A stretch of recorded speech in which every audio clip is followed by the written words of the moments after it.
Hershel and the Hanukkah Goblins by Kimmel, illustrated by Trina Hyman. It was the first night of Hanukkah.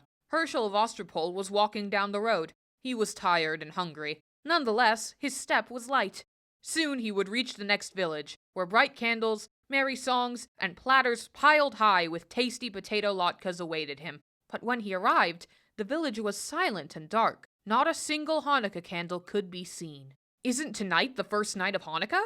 Hershel asked the villagers. "We don't have Hanukkah, Hershel," one of them answered sadly. "No Hanukkah? How can that be?" "It's because of the goblins. They haunt the old synagogue at the top of the hill. They hate Hanukkah. Whenever we try to light a menorah, the goblins blow out the candles. They break our dreidels. They throw our potato latkes on the floor. Those wicked goblins make our lives miserable all year long, but on Hanukkah it's really bad." Hershel knew he must help the village people. "I'm not afraid of goblins," he said. "Tell me how to get rid of them." "It's not as easy as you think," the rabbi warned. "You must spend 8 nights in the old synagogue. The Hanukkah candles must be lit each night. On the 8th night, the king of the goblins must light them himself. That is the only way to break their power." "I'm not afraid, Rabbi," Hershel said. "If I can't outwit a few goblins, then my name isn't Hershel of Ostropol." The villagers wished Hershel good luck. They had no potato latkes to give him, so they packed several hard-boiled eggs for him to eat, along with a big jar of pickles. The rabbi gave Hershel a brass menorah, a package of candles, and a box of matches. Then the villagers said goodbye. Nobody expected to see Hershel again. It was long past sundown by the time Hershel climbed to the top of the hill where the old synagogue stood. The crumbling building was gloomy and dark, and rusty hinges squealed as Hershel opened the door. Hershel shuddered. Well could he believe that goblins lived here. He put 2 candles in the menorah and set it on the windowsill. He struck a match and lit the shamash candle. He said the blessings and was about to light the other candle when he heard a voice. "Hey, what are you doing?" Hershel turned around. Here was a goblin no bigger than a horsefly, with a long, pointy tail and 2 little bats' wings, hovering in the air. "I'm lighting Hanukkah candles," Hershel said. "Tonight is the first night of Hanukkah." "Oh, no, it's not. We don't allow Hanukkah. Not around here." "Is that so?" said Hershel. "Who's going to stop me? A little pipsqueak like you?" "I may be little, but I'm strong," said the goblin. "Really? Can you crush rocks in your hand?" asked Hershel. The goblin laughed. "Crush rocks? You're joking! Nobody's that strong." "I am. Watch." Hershel took a hard-boiled egg from his pocket and squeezed it until the yolk and the white ran through his fingers. "That's how hard I'm going to squeeze you if you try to stop me from lighting these candles." The little goblin's eyes opened wide, since in the dim light the egg looked exactly like a rock. The little goblin shook with fear. "You leave me alone," he squeaked. "Gladly," said Hershel, "if you let me light my candles in peace." "All right," said the goblin. "One night won't make a difference, but you better not be here tomorrow. Big, scary goblins are coming, much bigger than I. If they catch you lighting Hanukkah candles, you'll be sorry." "We'll see about that," Hershel said to himself. He lit the first candle. On the second night, another goblin appeared. This one was big and fat and waddled like a goose. Hershel was finishing his dinner of pickles and hard-boiled eggs. "Have some pickles," he said to the goblin. "Pickles?" "Here, catch." Hershel tossed him a sour pickle. The goblin caught it in his mouth and swallowed it. Pickles are good." "Do you like them?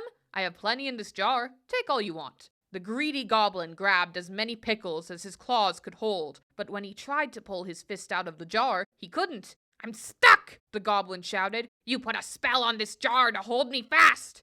"That's right," Hershel said, laughing, "and it's a very powerful spell. You came here tonight to stop me from lighting Hanukkah candles, so now I am going to light them while you stand with your hand in that jar and watch. How do you like that?" "No, no!" the goblin screamed. "I hate Hanukkah!" "Too bad. You'll have to get used to it." Hershel said the blessings and lit the candles slowly. Then he sang all his favorite Hanukkah songs. The goblin wailed and carried on so much that Hershel finally decided to let him go. "Shall I tell you how to break the spell?" Yes! I can't stand it anymore!" "Let go of the pickles. Your greed is the only spell holding you prisoner." The goblin let go of the pickles. His hand slipped out of the jar easily. How that goblin raged! He had stood with his hand in a pickle jar while Hershel lit Hanukkah candles under his nose. The furious goblin stamped his foot so hard that he shattered into a million pieces. The wind blew them away. The third night came. Hershel felt something watching him as he set the candles in the menorah. Instead of lighting them, he began playing with the dreidel. An hour passed. Hershel looked up. Sitting across the table was another goblin. This one had a fiery red face and 2 enormous horns. "It's getting late," the goblin said. "When are you going to light the candles?" "Later. There's plenty of time." Hershel spun his dreidel. "This is more fun." "What are you playing with?" the goblin asked. "It looks like a top." "It's a dreidel. Don't you know about dreidels?" "No." "Too bad. Dreidels are a lot of fun. You can also make lots of money if you know how to play." "Really?" The goblin was interested now. All goblins like money. This one was no exception. "How do you play?" "It's very simple," Hershel said, "but you must have gold. That's the first rule." "I have plenty. Is this enough?" The goblin poured a pile of gold coins onto the table. "That's fine," Hershel said. "Listen carefully now. This letter is Sheen. If it comes up, you give me a handful of gold. This letter is Hey. If it comes up, you give me half your gold. This is Gimmel. If the dreidel falls on this letter, you give me all your gold. Understand?" "Wait, there's one letter left. What about this one?" "That's Nun. If the dreidel falls on Nun, I don't give you anything. Ready? Let's play. You go first."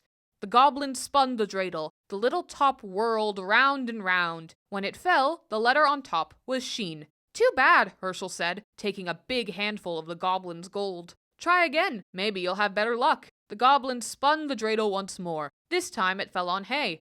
"This isn't your night," Hershel said, helping himself to half the goblin's gold. "One more time. Your luck is bound to improve." Once again the goblin spun. This time the dreidel landed on Gimmel. "Too bad," Hershel sighed as he took the rest of the goblin's gold. "Would you like me to spin?" "Yes," the goblin grumbled. He was very unhappy about losing his money. Hershel spun the dreidel. This time the letter Nun was on top. "Oh my, I don't give you anything. I get to keep all the gold." "Say, that was fun. Get some more gold and we'll play again." "What about the Hanukkah candles?" "We'll light them later. There's plenty of time." "Not for me," the goblin said. "I'm leaving now. I don't like this game. I don't like Hanukkah. And I don't like you." "Don't go," Hershel pleaded. "I know lots of games. Stay a while. We'll have fun." "Goodbye!" The goblin spread his wings, swooped out the door, and flew off into the night. Hershel lit the candles all by himself. On the following nights, other goblins came. One had 6 heads. One had 3 eyes. All were terrible and fierce. They growled and roared and changed themselves into horrible shapes. They tried to stop Hershel from lighting the Hanukkah candles, but Hershel fooled them all. Finally, the 7th night arrived. 8 tiny candles flickered on the windowsill. Hershel sat back to enjoy their light. Where were the goblins? Had they finally given up? Hershel felt very sleepy. His eyes closed. Suddenly he sat up. He heard a horrible sound, a voice that sounded like the cracking of bones. "Happy Hanukkah, Hershel of Ostropole." "Who is it? Who's there?"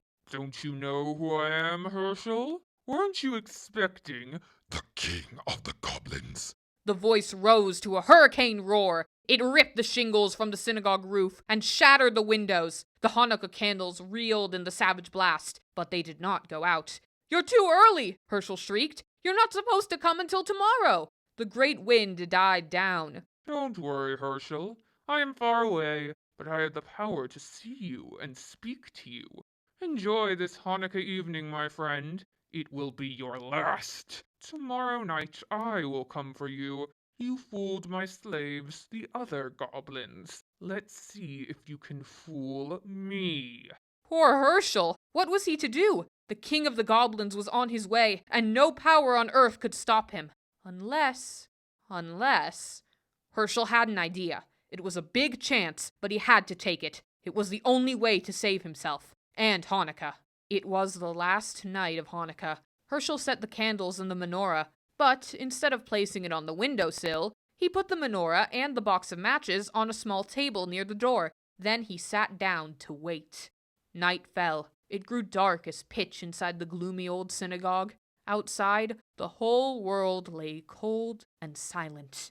Suddenly, a great gust ripped the synagogue door from its hinges. The whole building shook. A fearsome voice spoke.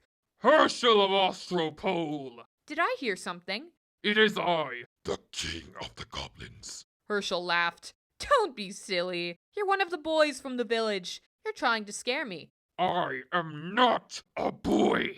I am the king of the goblins. I'll believe it when I see it. Show yourself to me. Behold, I stand before you. Do you believe me now? Hershel tried not to look. Even in the darkness, he could see the outline of a monstrous shape filling the doorway, a figure too horrible to describe. He pretended not to care. It's too dark. I can't see anything. A candlestick and some matches are by the doorway. Why don't you light a few candles? Then I'll see what you really are. Indeed you shall. A match flared. The shamash candle caught the flame. Hershel's blood turned to water at the awful sight before him, but he did not lose courage. Master of the world, he silently prayed, thou who created the heavens and the earth and the spirits of the air, stand by me now. Then he addressed the goblin. It's still too dark. What are you afraid of? There are plenty of candles. Why not light them all? A hideous hand took the shamash candle and lit the others one by one. Hershel felt himself growing faint, but he forced himself to look. His eyes grew wider and wider as each candle caught the flame. 6, 7, 8. The king of the goblins stood before him. Now, Hershel, do you know who I am? I know you're not Queen Esther. Very funny. Enjoy the joke. It will be your last. That's what you think. Be gone, or I'll take a stick to you. How dare you speak to the king of the goblins that way? I'll speak to you any way I please. You have no power. Your spell is broken. See? The menorah is lit. You thought those were ordinary candles you were lighting. They weren't. They were Hanukkah candles, and you lit them yourself. The king of the goblins roared with fury. The earth trembled, and a mighty wind arose. It ripped off the synagogue roof and blew down the walls. It splintered the great timbers and scattered them like matchsticks. Around the menorah the whirlwind howled, but the candles never flickered. They burned with clear, steady flames. The king of the goblins had no power over them. The spirit of Hanukkah had triumphed. The great wind vanished as suddenly as it had risen. Hershel rubbed his eyes. The night was as still as before, even though the synagogue was gone. Walls, floor, roof, even the foundation stones had vanished. The menorah remained, standing tall upon the little table where Hershel had placed it. Hershel waited until the last candle burned out. Then he started down the road that led to the village. I'd better hurry, he thought. I don't want to miss the last night of Hanukkah. But there was no reason to worry. In every window, there stood a menorah with 9 gleaming candles to light the way. The whole village was waiting for him. The end.